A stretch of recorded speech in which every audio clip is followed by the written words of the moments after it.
Om Sadashiva Samarambam Shankaracharya Madhyamam Asmadacharya Paryantam Vande Guru Param Vishvaro Guratmiti Murti Veda Vibhagine Vyomabda Vyakta Dehaya Dakshinamurtaye Namaha Sava Vedanta Sedanta Gocharam Tamagocharam Govindam Paramanandam Satguru Pranatoshmaham Om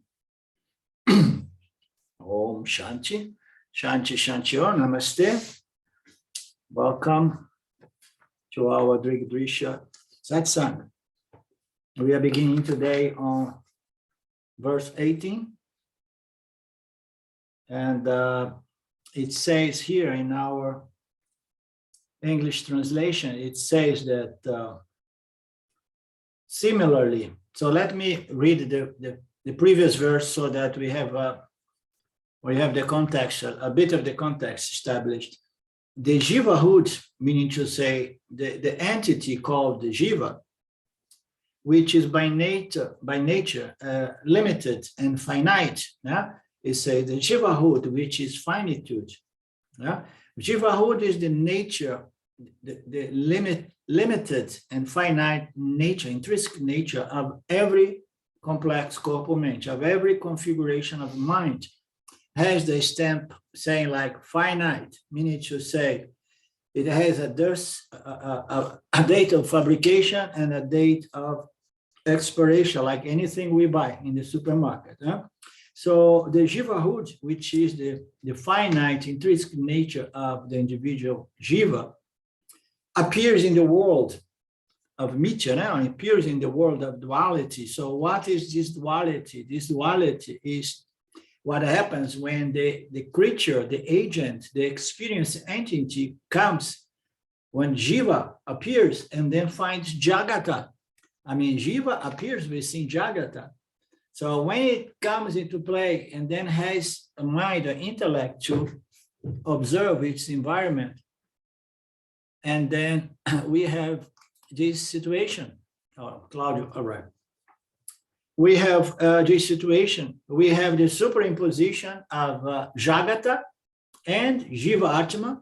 So now we have Ishwara, which is a very subtle superimposition in Brahman.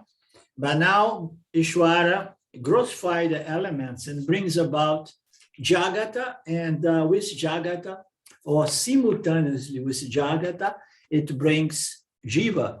So now we have the nature of the Jiva, which is finitude and limitation, appears in consciousness, in the witness, means to say consciousness. It appears in consciousness, this apparent, limit, finite entity, Jiva appears, and this is due to Maya's superimposition.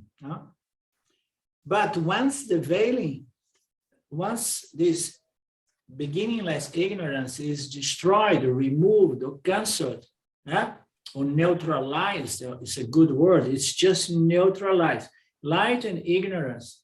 So when light enters the dark room, does it need to go into a battle and fight and destroy darkness? No. It's the nature of light is to what? To neutralize or dissipate darkness. So likewise, when sattva comes into play, this veiling power, this ignorance is neutralized or dissipated. Then the difference becomes clear, and the notion of finitude goes away. So the difference we would have to go back to the previous verse to contextualize is a difference between what? Between the world and Brahman, consciousness and the mind, then consciousness and the Jiva Atma, which is a superimposition. So we're gonna see this difference. Is there a real difference? No, there is an apparent difference. because ultimately everything resolves themselves, everything resolves itself in consciousness and only consciousness, okay? So this difference becomes clear. And then the superimposition is seen through, and the notion of limitation and finitude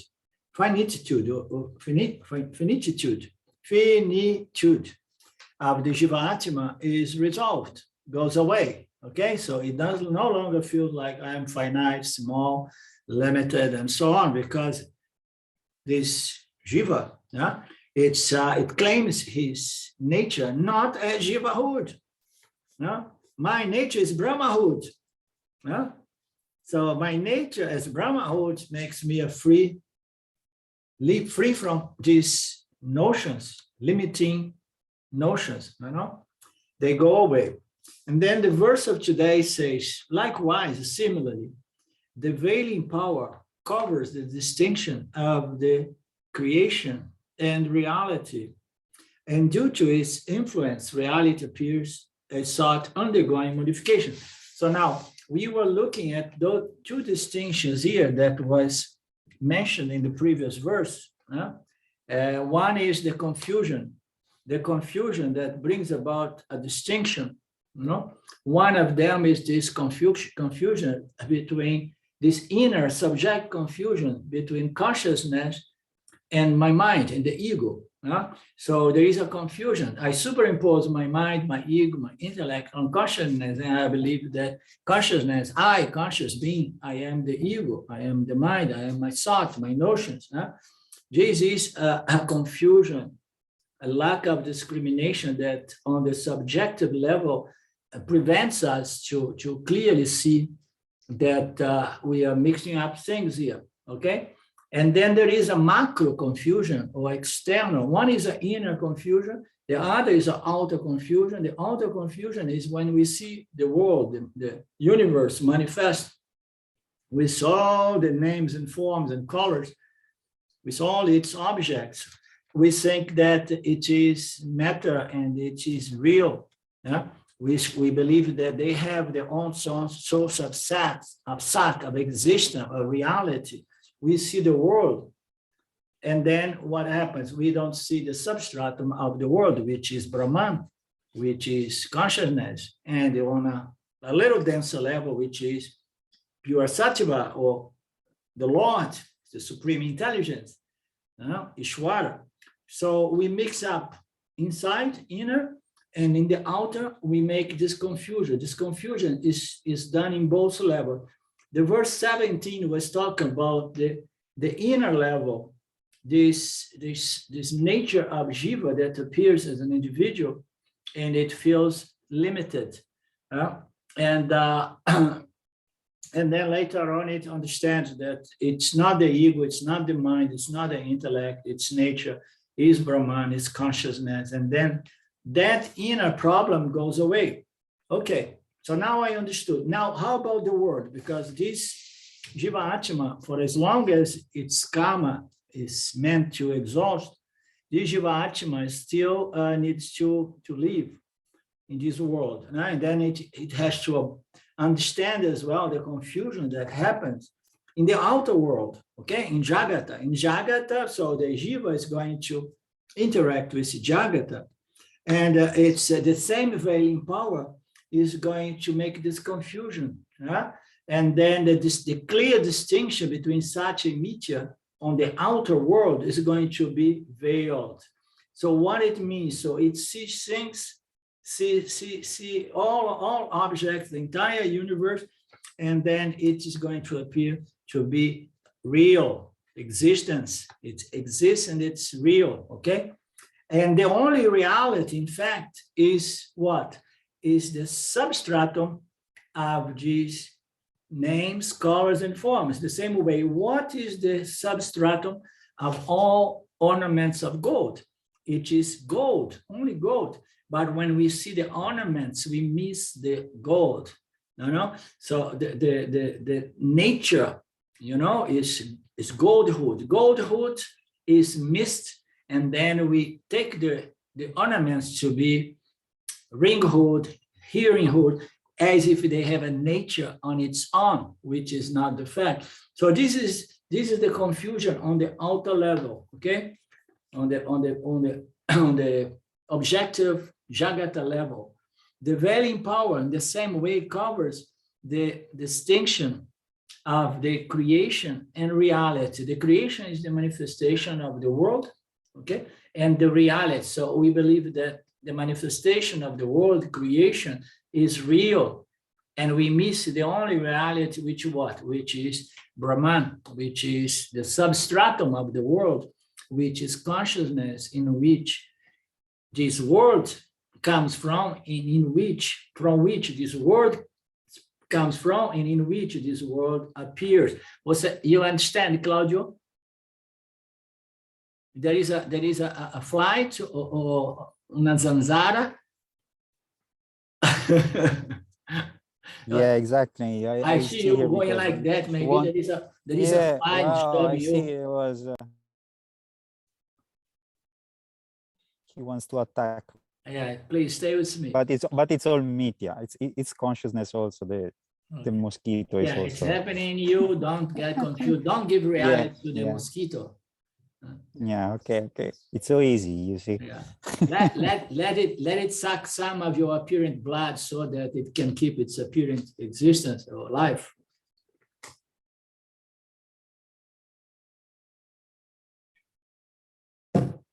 Okay. And then it says here that this other distinction comes into play. And this is due to the veiling power, the veiling power and the projecting power. The author here is avoiding to talk about the projecting power, but the projecting power is also responsible for this beginningless ignorance. And then reality appears as thought it's undergoing modification. So this appearance of modification appears either in the outer experience of the Jivatma as well in the inner experience. In the inner experience, what happens? My mind, my intellect, my ego, which seems to be consciousness, appears as in a constant flux of modification. Because the ego, the mind, the emotions, the entire mental subjectivity, intellectual, cognitive condition, faculty, is always changing. Sometimes I'm very sharp, sometimes I'm very dull, and so on. So outside is the same thing.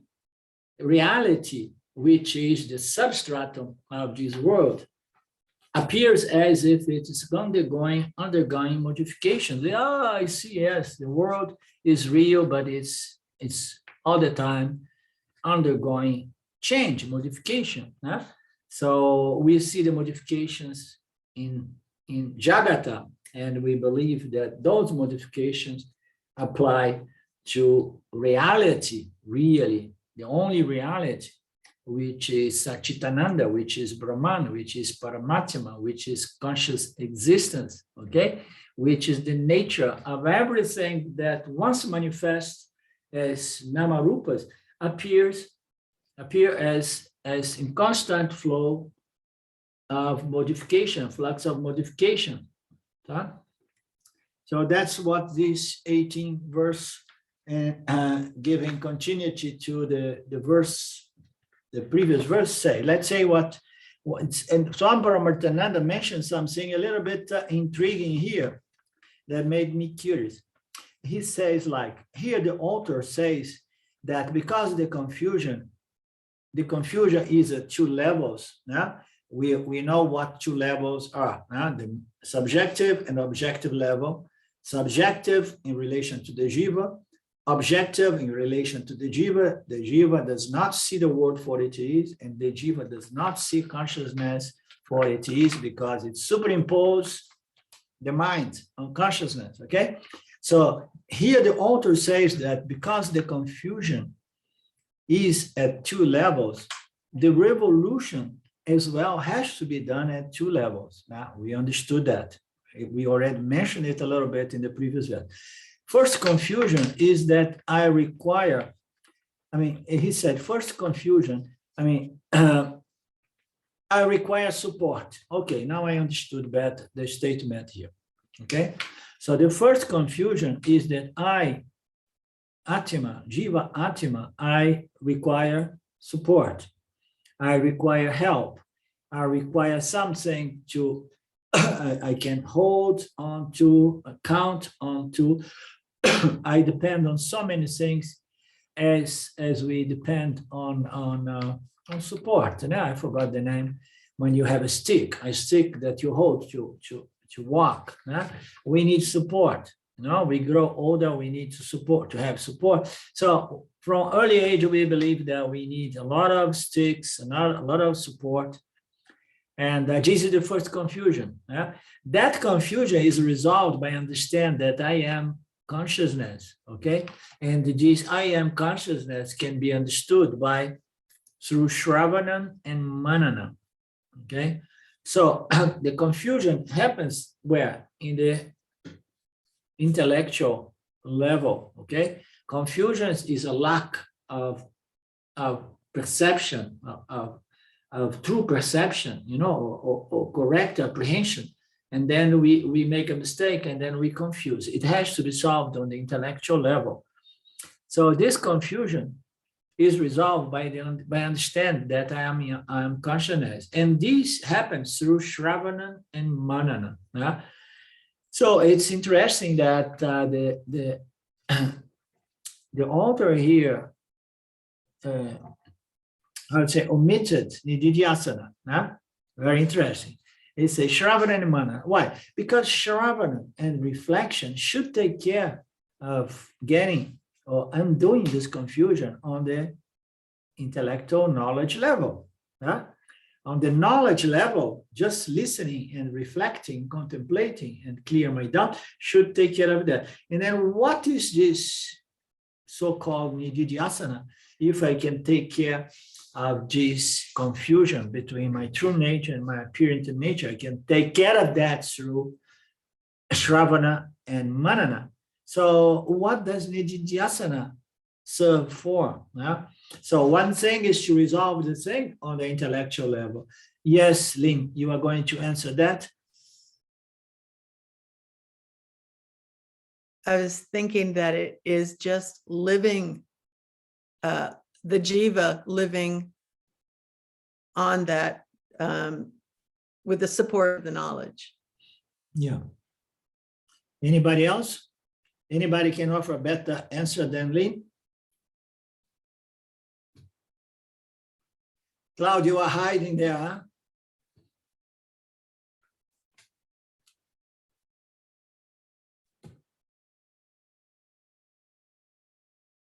Maybe he left his tape recorder to record the class.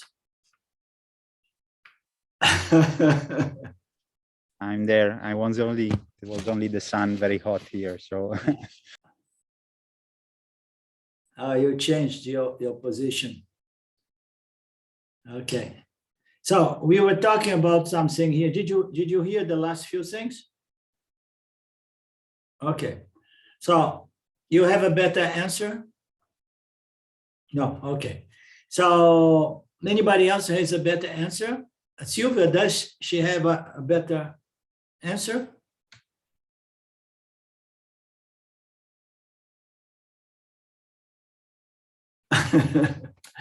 Okay. So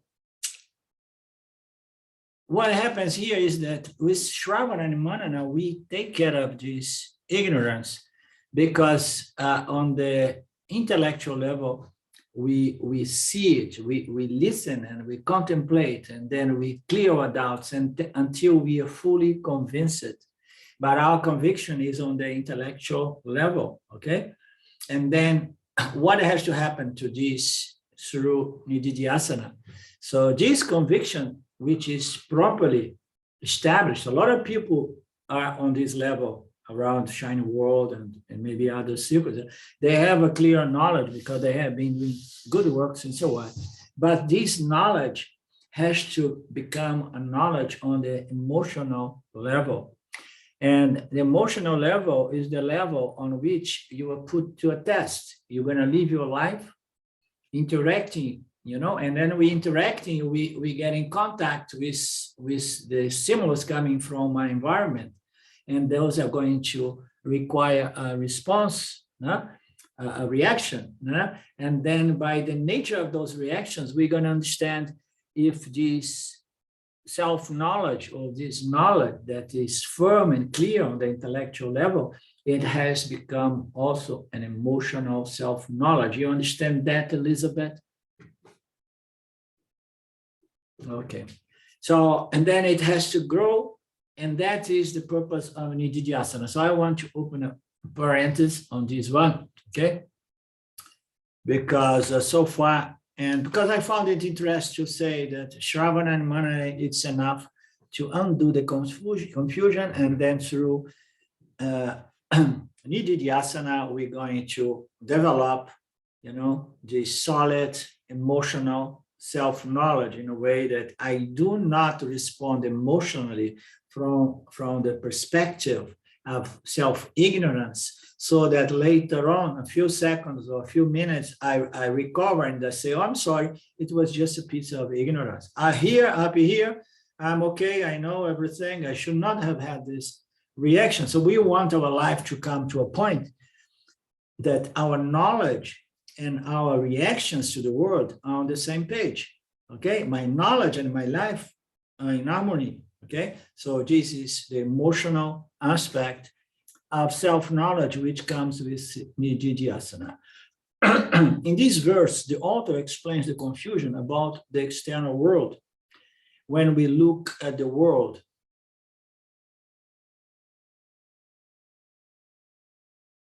so another thing interesting here that I mentioned before, that it says like the author does not talk about Nididhyasana here because he will talk later on. But when I look back into the verses themselves, there was not any clear indication of Shravana and Manana to undo this confusion. It was kept only as veiling power and ignorance, things like that. I went back and I did not see any mention about Shravana and Manana in the previous verse, okay? And then when I hear him say here, the author does not talk about the Nididhyasana here. So I could see in the previous verse, there was in the notes, in the unfoldment, on the commentaries of this verse, he mentioned the ignorance is gone by Shravana and Manana. Shravana is consistent, So it seems that the author not only presents us with the pure verse, but presents with its commentary. The author has written it, not only the verse, but its commentaries as always. And then Swami Paramarthananda, like most of our Swamis knowing Sanskrit, they go there and they start the same way I will start based on these commentaries coming from Swami Paramarthananda. Swami Paramarthananda studies the original Sanskrit verse, which comes with the verse, plus the commentaries, in this case, from Vidyaranya Swami. And then that's what I found it interesting when I realized that. Arlindo, I remember Ramji saying that you can teach all of Vedanta usually through one shloka. All you need is one and you can just teach the whole thing. Yeah, definitely. So,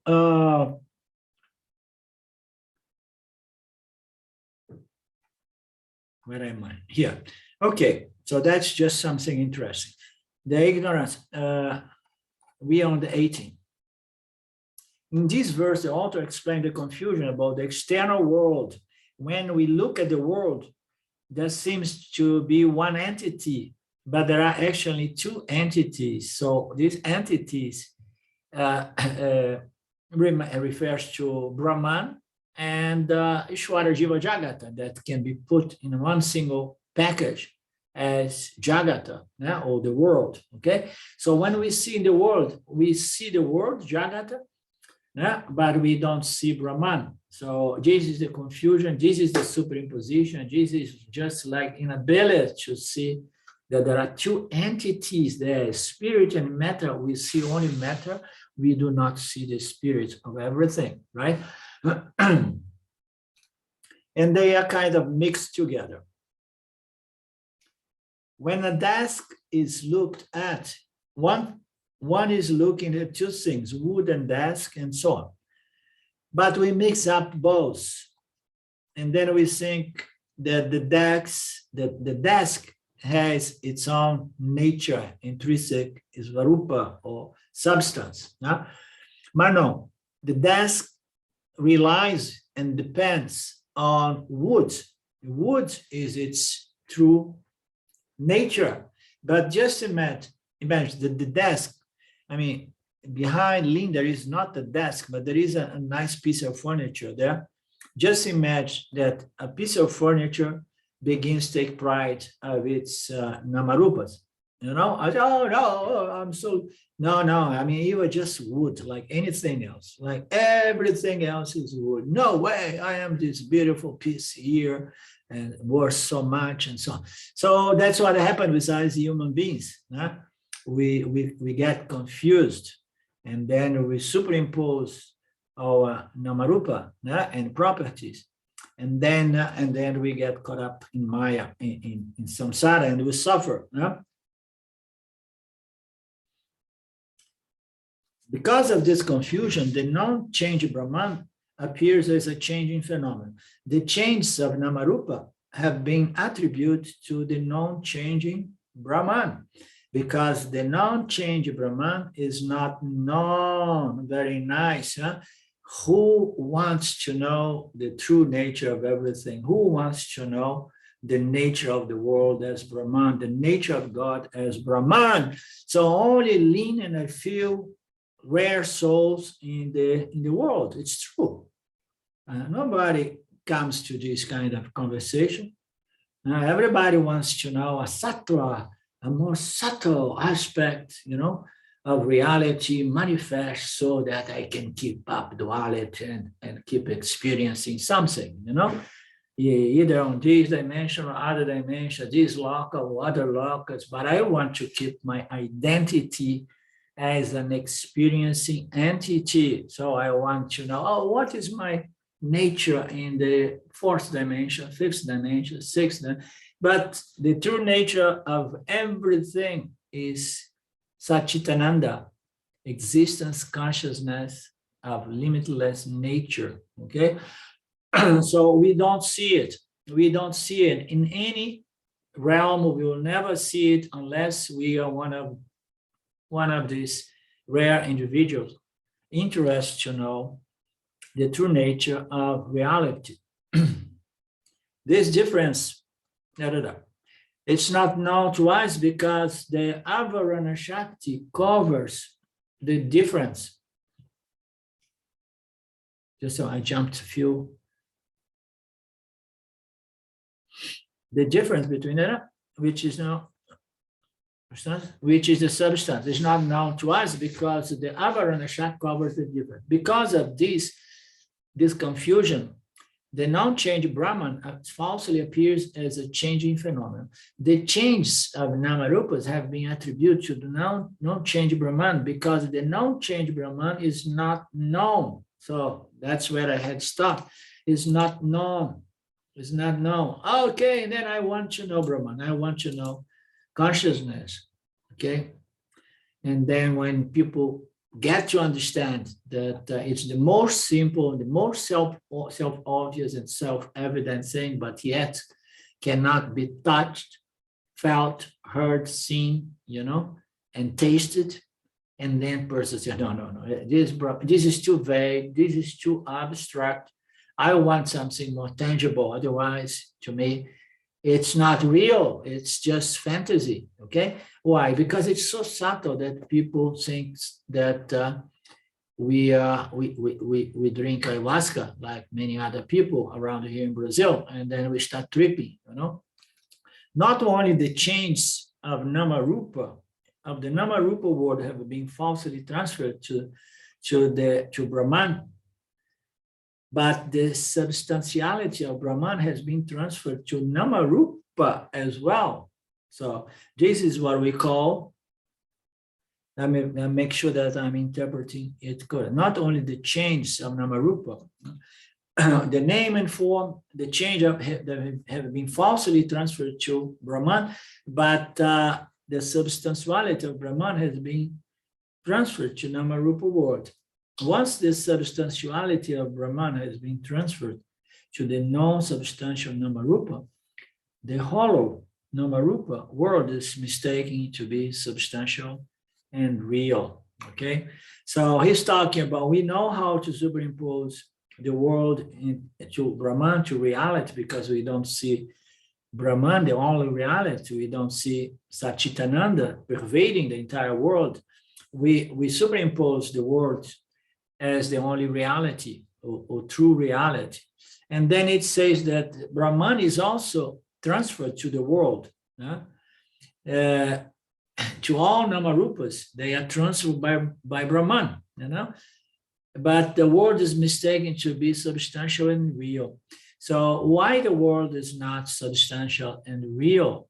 Because whatsoever apparent reality it enjoys, it's not a self-contained reality. It is transferred from Brahman to the world. As we know, Sat existence is transferred or considered or landed from Brahman to Maya.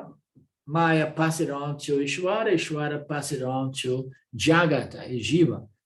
So we have this transferring of the true reality, and then because of this transfer occurs from consciousness to the world is taken to be substantial and real, but it's not.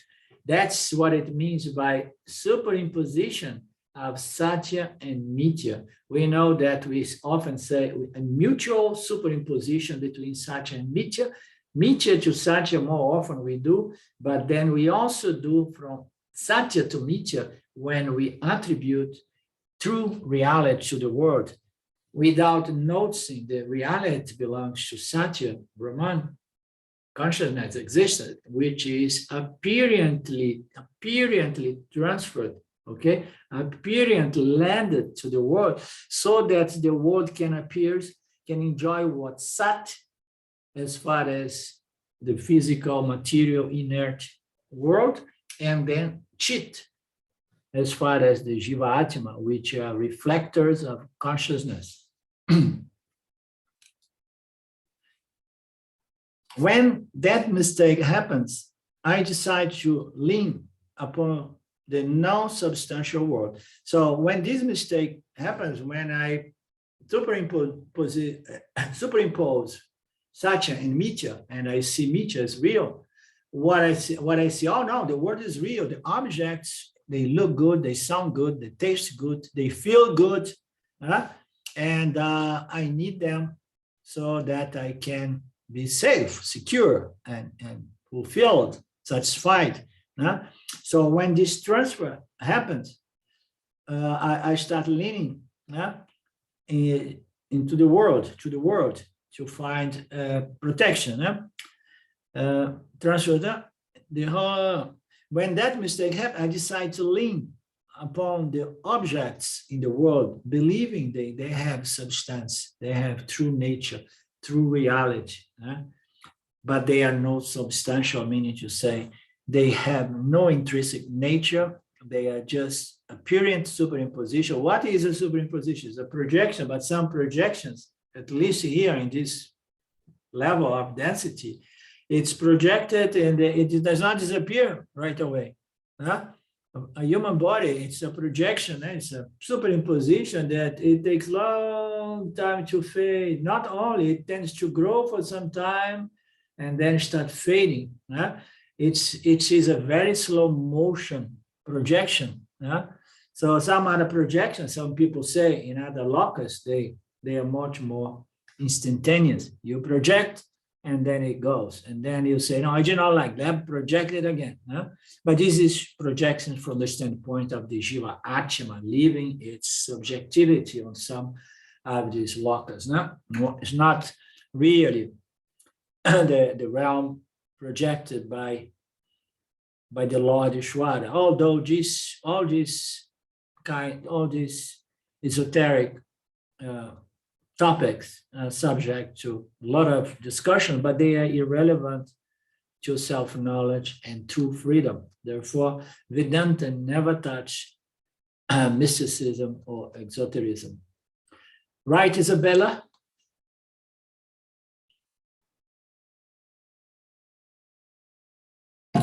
We don't care to those things.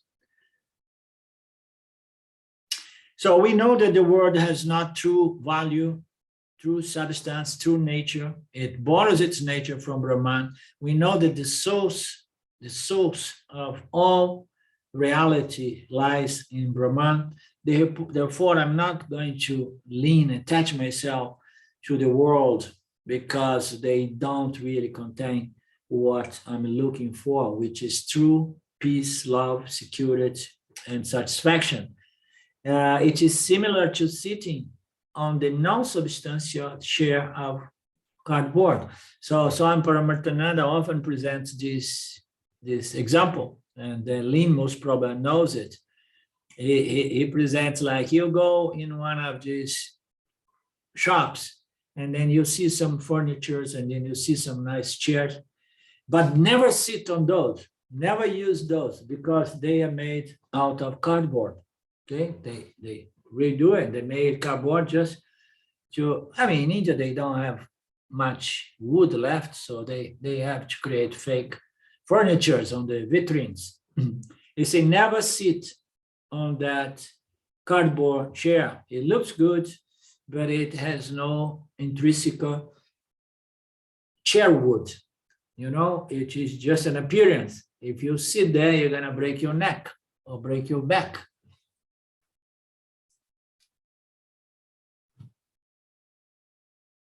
Likewise, we should not depend on anything, place, people, circumstance, possessions, positions, but we should depend only on one thing. And this thing is what? You should depend on you, me. Okay, and then let's establish what is this me, and then we come to Vedanta. Krishna says in the Bhagavad Gita, those people who see themselves as non-separate from me, those people recognize me, they gain me. For those who are always with me, I take care of what they want to acquire and keep and protect. So I will take care of your earnings, your gains and keepings. It's a passage on the Gita. But this happens to whom? To those people who understood, that I am their nature. Even as Ishvara too, the Lord is the most subtle in Mitya, more subtle than space, of course, is pure subtle, the source of this manifestation. So if we understand the Lord, if we recognize the Lord, and then we gain the Lord. It means to say we understand that, the Lord is the lawgiver, is the Pala Datta giver, the one Pala Datta Kama, Pala Datta Kama, and that which gives for us, gives back to us our Prarabdha Karma.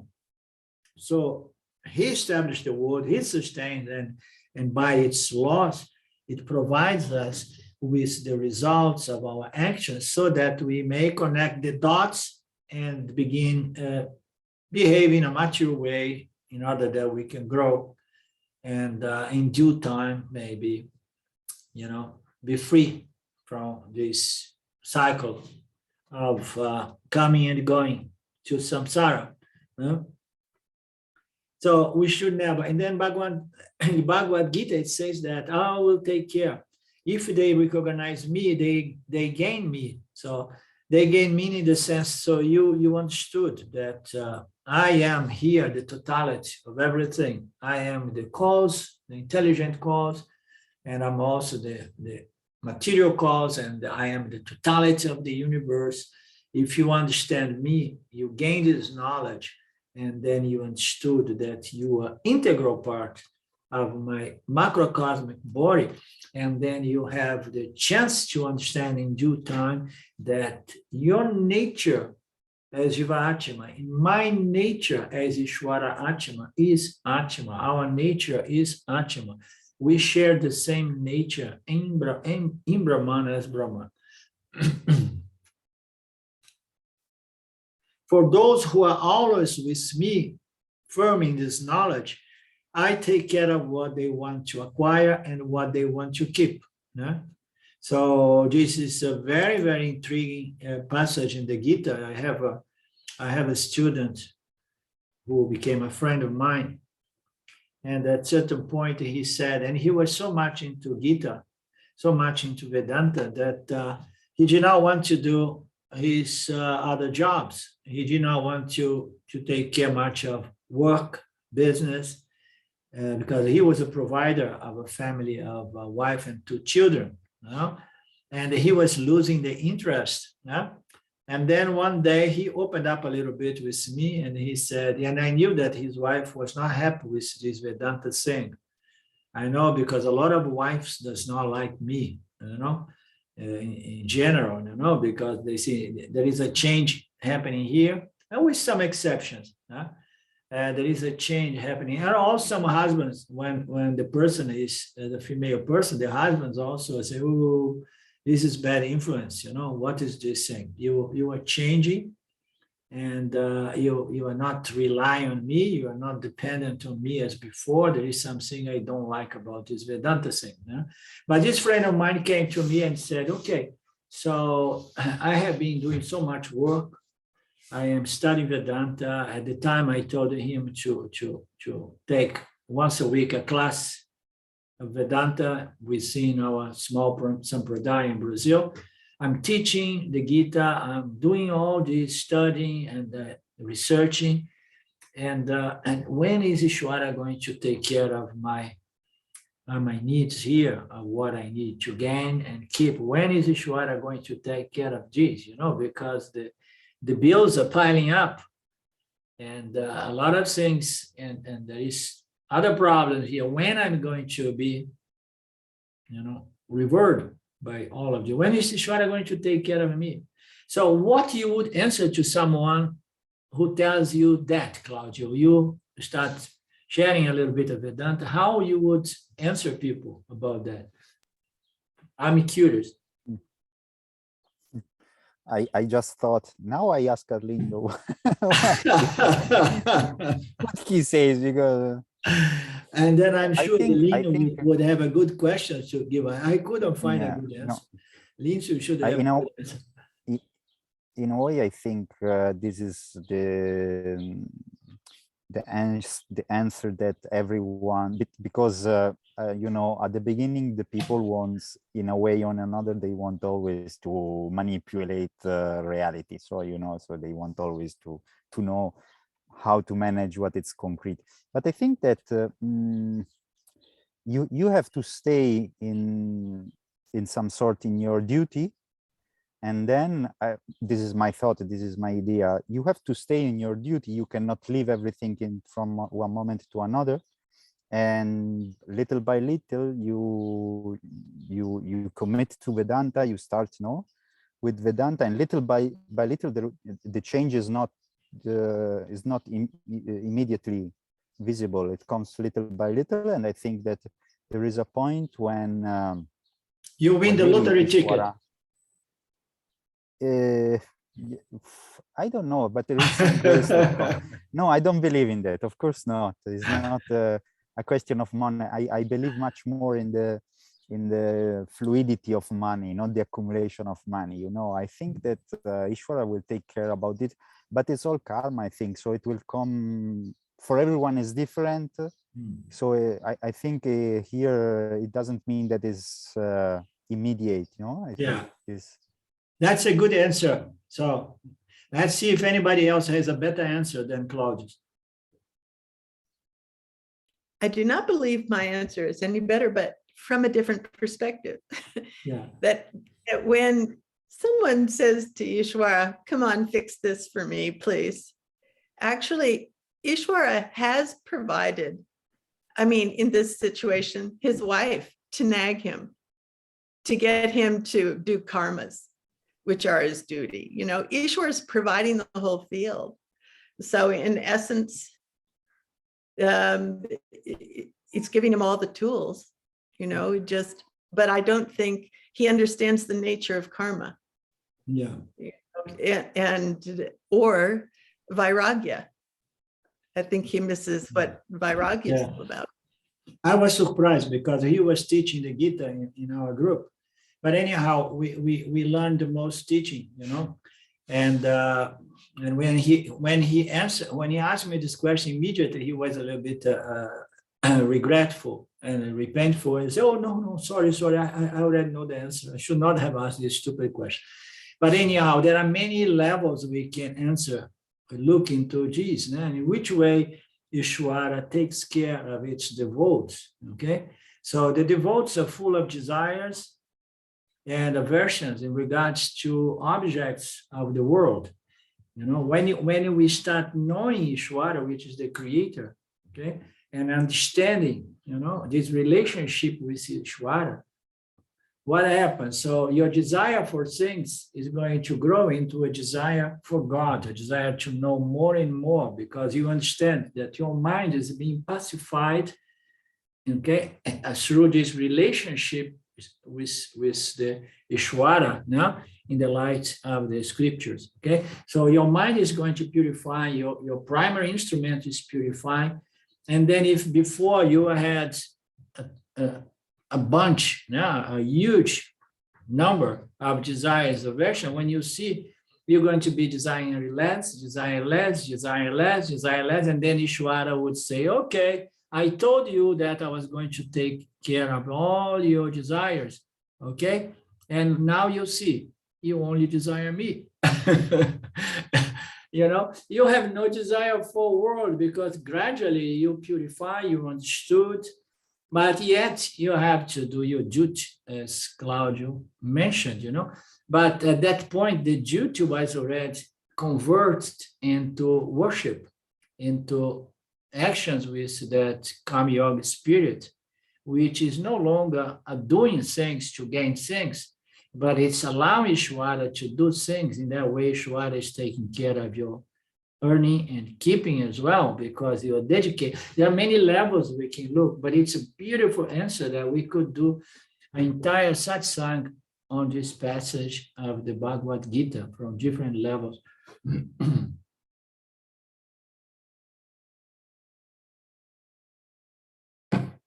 And of course, to the degree that we see the value of this spiritual knowledge, as I often like to present, the knowledge of Mithya, the knowledge of Satya, self-knowledge, Ishvara knowledge, this entire body of knowledge, to the extent that we see how valuable is the only solution for the human condition, and then our life as well begins conforming to this primary, most important value or desire, which is the desire. And then when you see, you're gonna end up consciously or unconsciously redesigned your life. You know, you're gonna live a more simple life. You have less interest in interacting unless it is necessary. So you keep simplifying your life. And then when you see, you have much more time to do your spiritual growth, spiritual work. And then you do not need. But if you find yourself having 2 wives and 5 children, and then it's karma, as Lynn said, and say, okay, so you start a little bit here and get another body in the near future. And remember, not too many wives and not too many children if you want to grow spiritually, you know.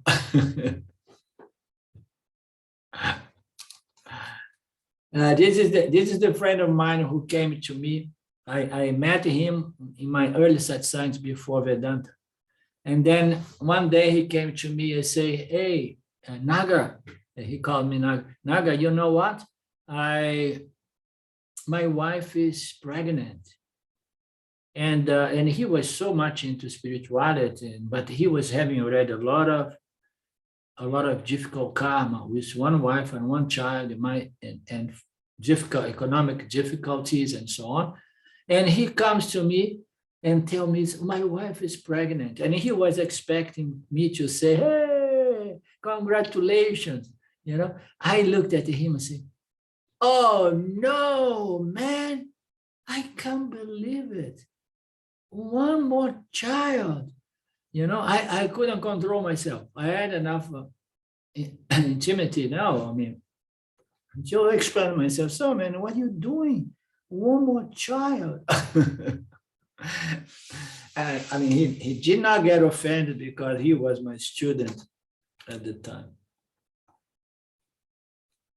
Okay, so never depend on the world. Brahman alone is dependable. I have forgotten that, and so I depend on the world.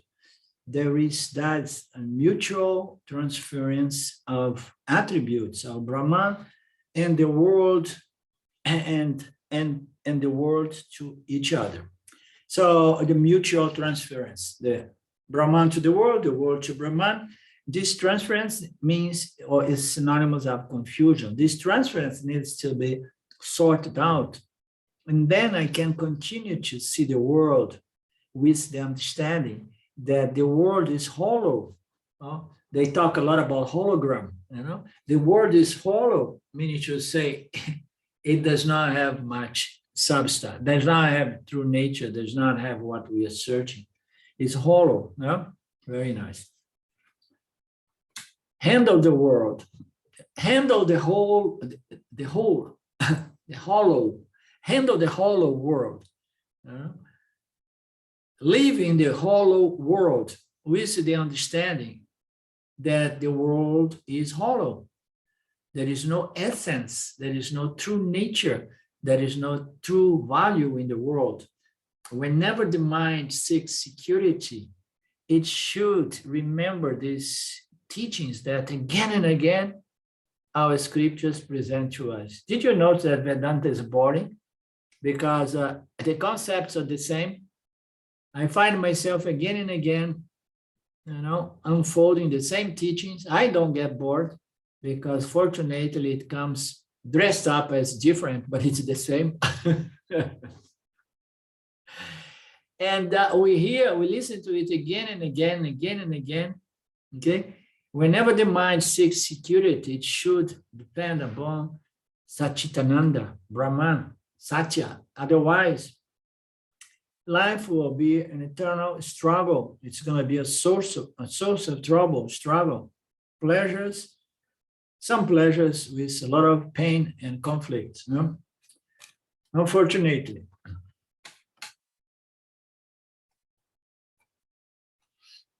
Okay, let me see here, because here in his style, 1 week later on, he comes back and then he repeats more or less everything again. The verse 18 on the following verse, the author is talking about the cause of samsara, the remedy. This we saw in the previous one. Maya's second power is Avarana Shakti, makes me not able to differentiate between the real I and consciousness. And the unreal Maya creates appendage. Appendage, what is appendage? Your arm is an appendage. I'm Okay. not looking at the text. I don't know if that's or your leg or it's. Okay. Let me see if I can make sense. No.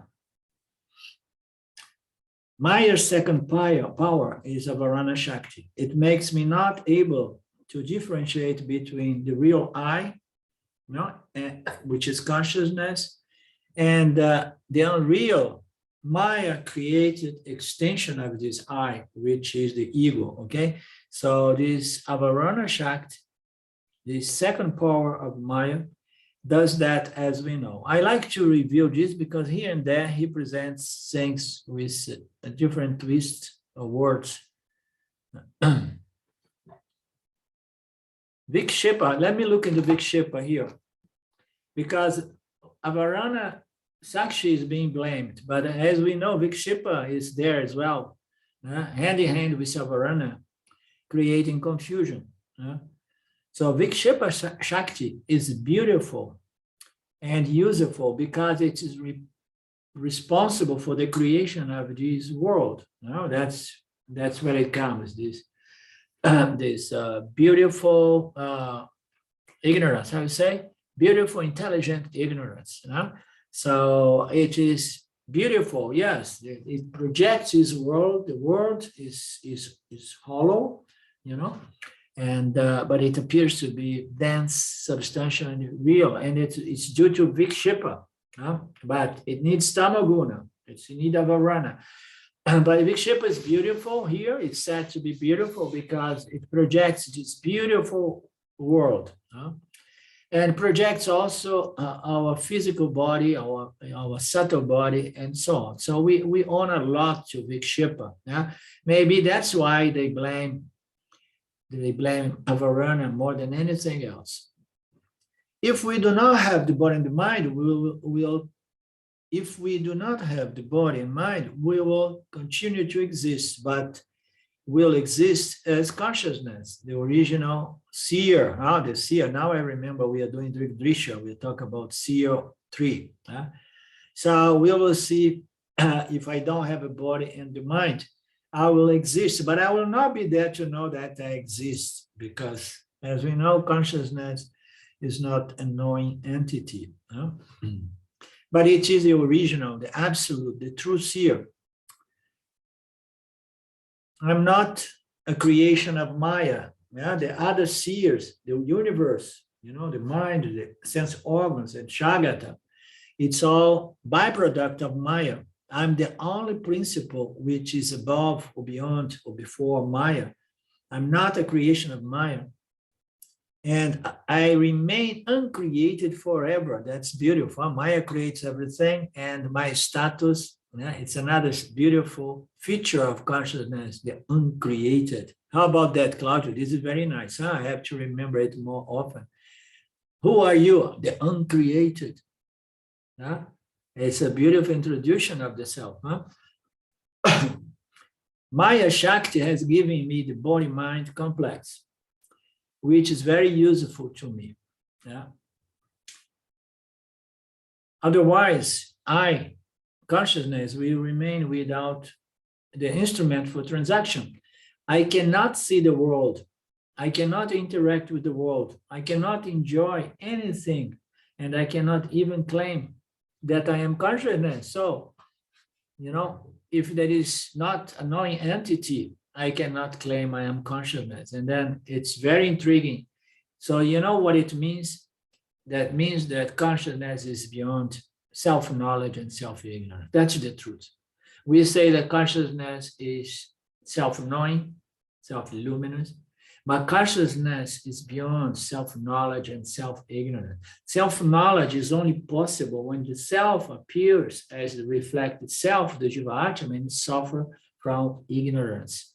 And then, only then, knowledge appears into the equation as opposed to ignorance. Self-knowledge appears as the opposite of self-ignorance. So it's only relevant to the Jiva Atma, of course.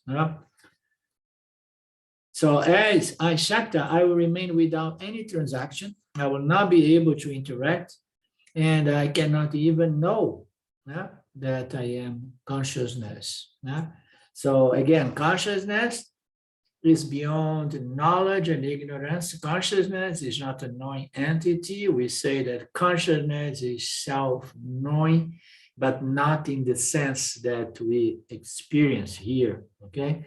Because you need ignorance, you need duality, you need the opposite parts, the pairs of opposites, in order to cancel one and gain the other. To claim that I am consciousness, I require the body-mind complex. Thus, the gift of the Vikshipa Shakti, this beautiful, intelligent power of Maya, which is very useful. So some will say, yes, thank you. Rare individuals are going to say thank you to project me, to create me. And some people are going to be on the fence and say, oh, I don't know, because, it's good, but it's bad. It's bad, but it's good. And some people will look over pleasures and pains and will say, thank you, because in spite of all the pain, it's an incredible gift, this human birth. Isn't it? Okay, my dear, so I'm glad that I read the first paragraph because as always, when he opens his mouth, Swami Paramartananda, he always gives us some nice ideas to chew upon and to digest. Okay, so we meet again next Monday with Panchadasa. So we are not going too fast with this one. We are halfway, but we are not in a hurry. We are enjoying this big Drsya. As you say, it's the same thing over and over again. It doesn't matter if we ever get to the end. Yeah, it's structured differently and so on, but in the end, it's all good. We don't need to, because at the time someone told me, oh, I want to do this Panchadasa, but it's going too slow. I would like to do it fast. I say, well, fast? What for? What is the hurry? So we will keep enjoying both because we know it's all the same thing. Okay, thank you, my dear friends. We meet again soon on Monday. We are not going to call it Panchadasa, with more Vedanta, okay? Om Purnamada Purnamidam Purnamudachyate Purnasya Purnamadaya Purnameva Vashishyate. Om Shanti Shanti Shanti. Thank you, Lord. Thank you, my friends. We meet again soon, soon, soon. Much love. Goodbye. Arrivederci. Namaste. Thank you. Ciao. Bye-bye. Thank you, Elizabeth. Good to see you.